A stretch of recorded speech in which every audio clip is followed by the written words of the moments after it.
yung tipong andyan na sa harap mo, nagdudumilat.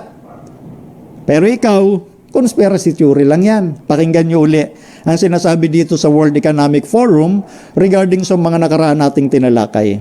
Eto. We're developing through technology an ability for consumers to measure their own carbon footprint. What does that mean? That's where are they traveling? How are they traveling? What are they eating?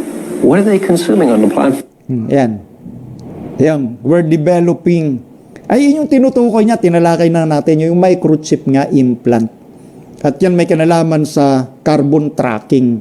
Matatrack yung contribution mo sa ating atmosphere, kaya carbon tracking, malalaman, ayon sa kanya, no? Ito yung president ngayon ng Alibaba, na speaker din doon isa sa naging speaker sa World Economic Forum, na sinasabi niya, yun nga ang plano nila. At yun ay develop na nga ngayon dyan, sinasabi niya, yung lubos na pag-develop. At yun ang hayagan nilang sinasabi, pinaparinig nga lang natin eh.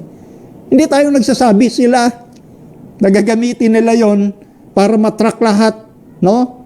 Itong ating mga tao sa sanglibutan, carbon tracking. Pero yun na nga, microchip yon at ginamit lang na dahilan ng carbon footprint tracking. At kasunod na nga niyan, Sunday law na. Revelation 13:16-17.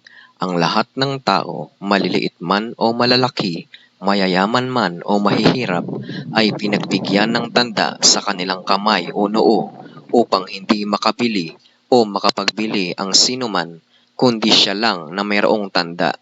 Revelation 14:9. Kung ang sinuman ay sumunod sa sinasabi ng hayop at tumanggap ng kanyang tanda sa kanyang noo o kamay, ay pahihirapan sa apoy at asupre o impyerno, sabi ng anghel ng Panginoon.